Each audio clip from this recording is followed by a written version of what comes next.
Jim Roach, right here, crew chief for Josh Hayes. Tightening everything up? Yeah, torque it, put the race wheel in there and torque it up.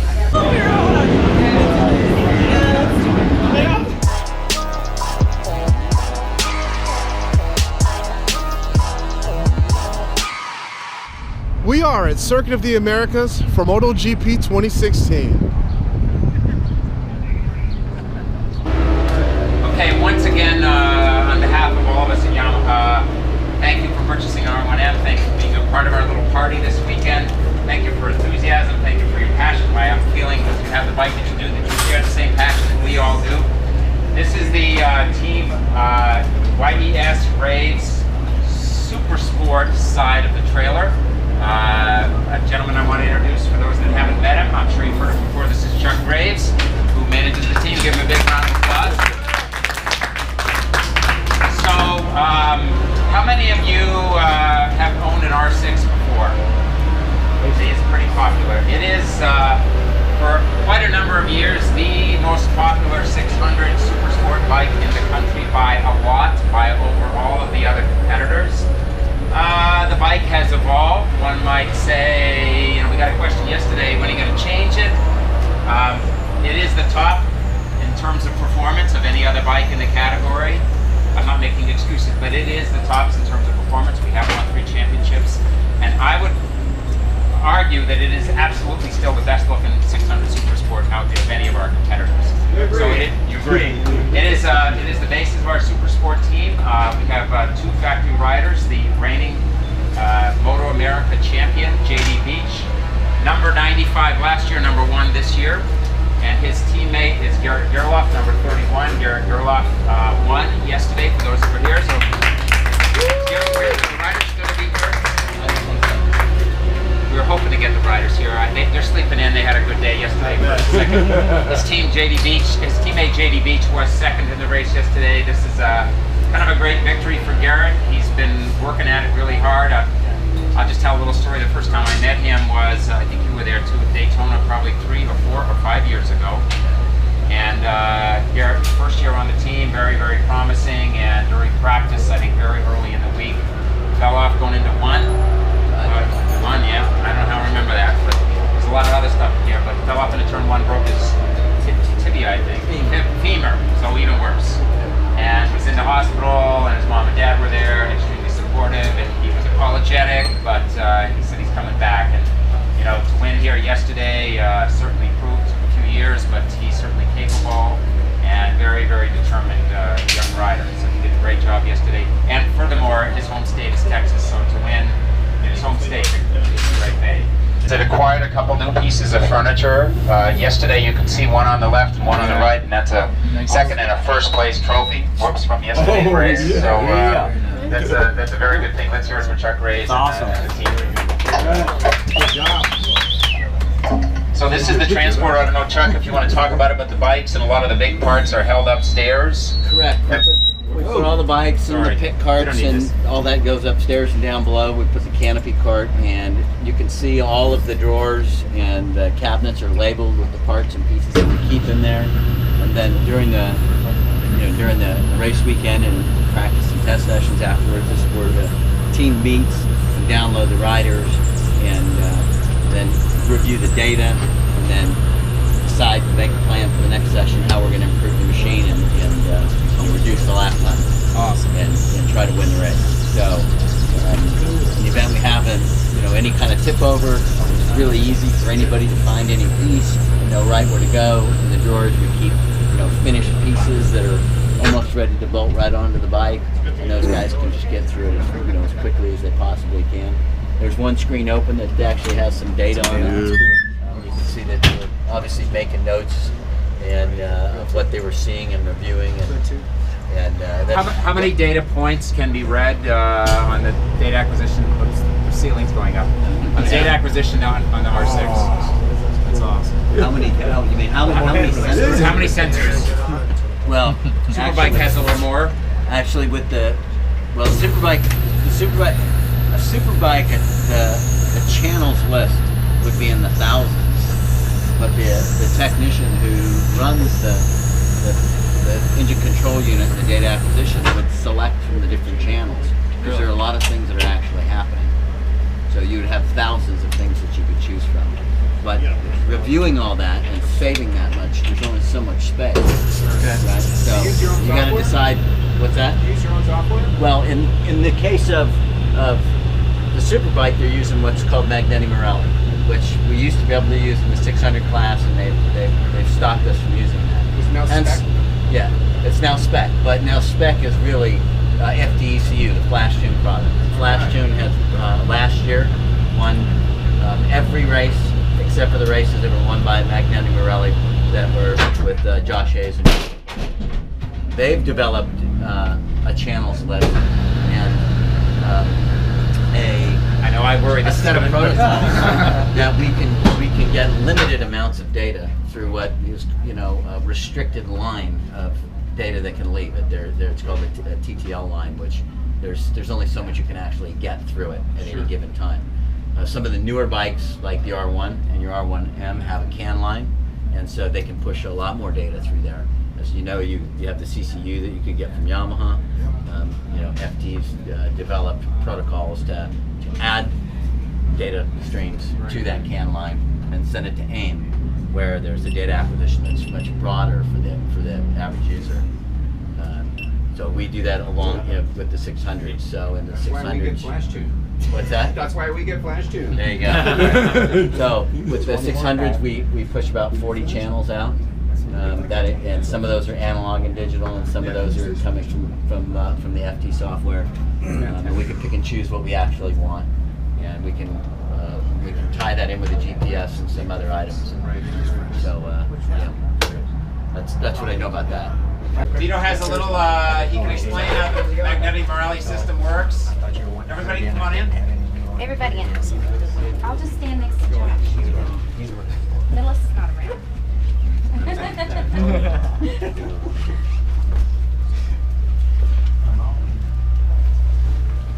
Everybody in? We got everybody.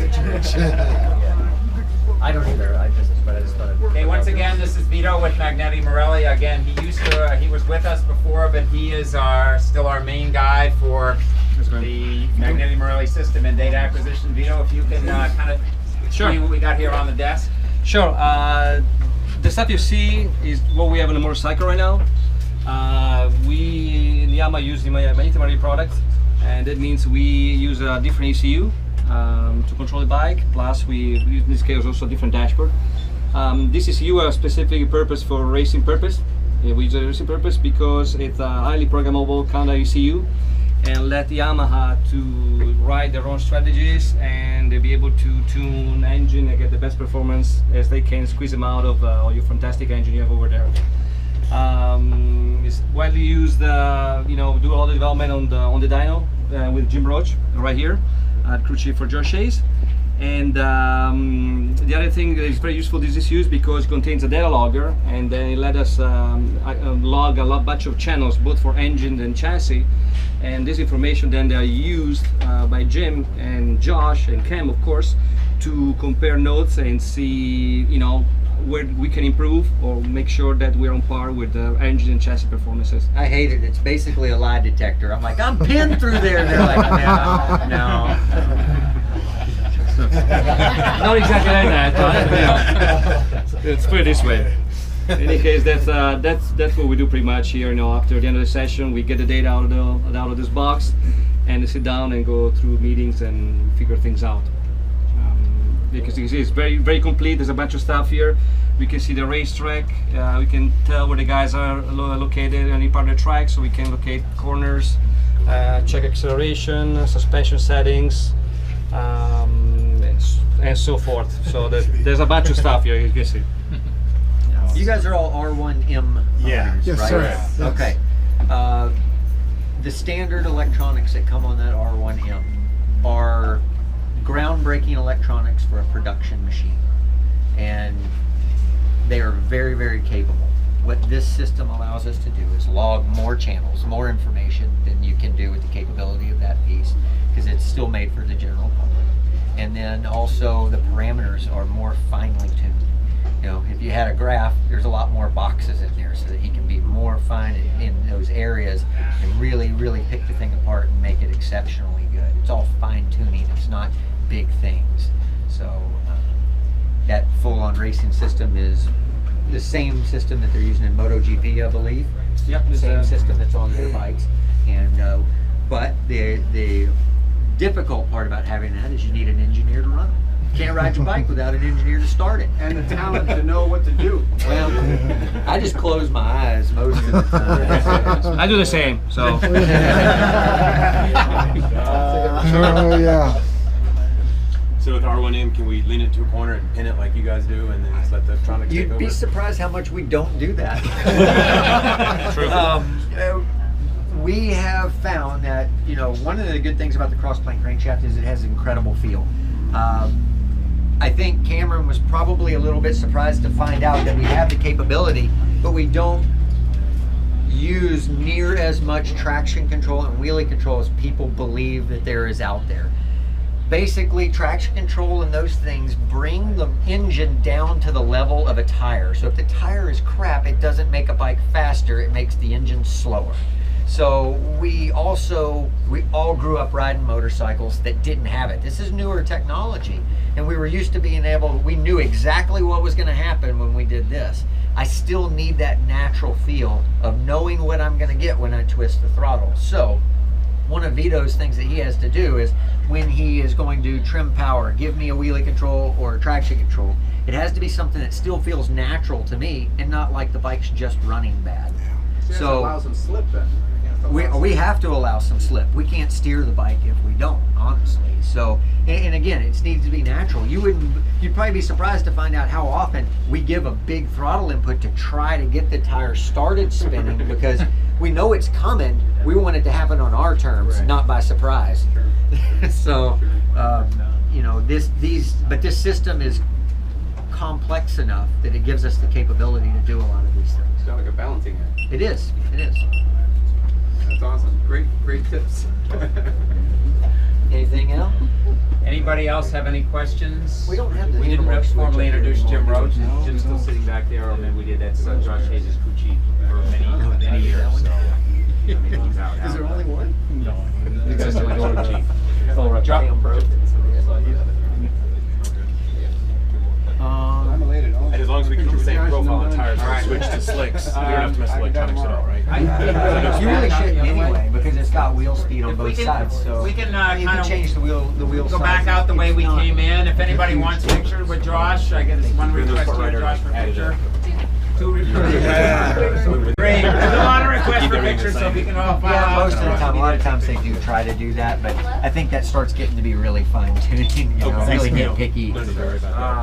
Thanks again. Yeah, just like Good luck today. Magazines need something to talk about. They got to come up with stuff to talk Yeah. about because they're Yeah, all if we pretty can all good. gather on side and Appreciate your time. thank Yeah, you. thanks, man. Good luck out there, Josh. Thanks, man. Thank you. Yeah, good luck. Hey, bud. How are you?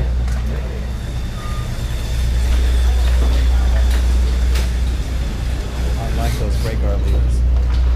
They're awesome.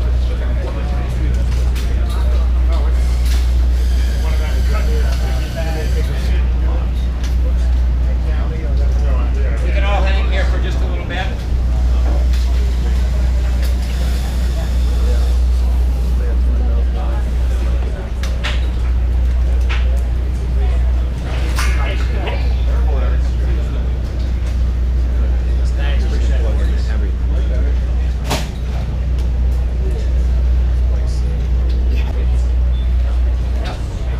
Hey, guys.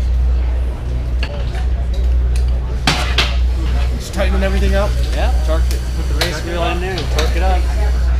What are these wheels made out of? Magnesium? No, by rule they have to be aluminum. Aluminum. Yeah. Wow. Yeah. How much do they weigh compared to like? The wheel? Yeah. No, they're substantially lighter, but the OEM is magnesium, so that's kind of a nice thing. Beautiful bikes, guys. Thank you. What do you ride outside of this? You know, just commuter stuff back and forth. Fortunately, you can borrow bikes at Yamaha. Yeah. So- Yeah. Awesome. Try to Good luck stay- today, guys. Yeah, thanks. Thank you. Thanks for coming. What's your name? Jim. Jim, I'm Kelly. Kelly, nice to meet you. Nice to meet you. Jim. And check my YouTube out when you get a chance. All if you're ever right. bored. Got some good stuff on there. Awesome. Good to meet you, Jim. Justin's going to tell us a little bit about the Aprilia RSV4 FW, please. Well, this is the full World Superbike spec that MSRP is for $104,000. Okay. There's also several different lower specs depending on if you're running a Superstock class or just a track day class. Okay. You have several different options in terms of performance level. Better suspension, more engine components, updated electronics, etc. So depending on what your budget is, you can have the ultimate race package. Can you show us a little bit on the motorcycle? Nitrogen charged, Rollins forks, roughly $20,000 just for the forks. Wow, $20,000 just for the forks. If you notice that beautiful red box tucked in underneath the collar, behind all the carbon fiber, that is an APX electronics package. That is their full race team electronic package. Wow. It's slightly more advanced than even your Super Bowl. Wow. Fully adjustable. Aprilia clamps with clip-ons as well as the eccentric steering. Also more adjustment out of the chassis and a full Superbike spec swing arm as well. Okay. What's up with this right here, man? That is a Brembo race team Brewmaster cylinder. Also upgraded T-Tech shock on the back. If you notice all the beautiful, beautiful billet. A few internal engine components that are even a little bit quicker and a little bit lighter for your revving and your standard race. Why are these polished? Raw aluminum, keep it light. All the bodywork, even the fuel tank included, which is a 24-meter fuel tank, World Superbike spec, is all carbon fiber. It actually tucks in underneath into the subframe there, which is all carbon as well, to keep the weight down and give you more fuel capacity. And what's with this seat or lack thereof? You got to be light to be fast. Right. So it's lightweight as So possible. basically, it's a board of carbon fiber with some foam on it for your tush. Correct. As well as your exhaust is World Superbike spec, so it's actually spec for this machine. It's not just an off-the-shelf part, so it's faster and much, much louder. Marchesini, wheels, all carbon all your covers, full data acquisition package as well too. So you can hook up all your telemetry sensors, sensors on the suspension as well. So you can upload all of your data and make adjustments in between rides. Wow. So, on the other side? How about the tire? What type of tire is that? Full Pirelli racing slicks. Okay. Pirelli. Different chain and sprocket package, titanium sprockets. You notice every nut and bolt on the bike is all titanium. And your full... What's with this, man? Those are full race controls. So that is for your traction control, your pit lane control, as well as your different mapping and wheelie controls. Wow. That is like your mode switch on your Super Bowl, but that's the full race team version, so you just push each button up. Wow. A little bit different setup on the display too. It's more oriented towards the full race team package versus so more gear indicators, traction control, bike temperatures, etc. What the hell? What's with this? That's a cold recovery tank, right behind your adjustable Olin fan there as well. So, and if you notice the oversized T Brembos, which are just incredibly powerful. What are these rims made out of? What type of material? Forged aluminum. So very, very light. They weigh about as much as the tire itself does. Wow. Everything is quick change as well too. We are set up so you can do a quick change package on the wheels that I like as well. So for endurance or just a quick wheel swap, you can set it up for that as well. Wow. So that's your FW World Superbike.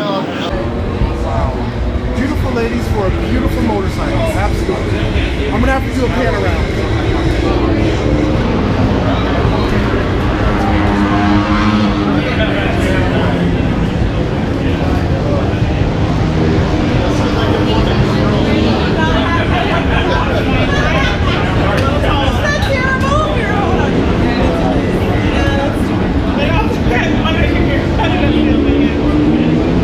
We had an awesome time here at MotoGP weekend here in Austin, Texas.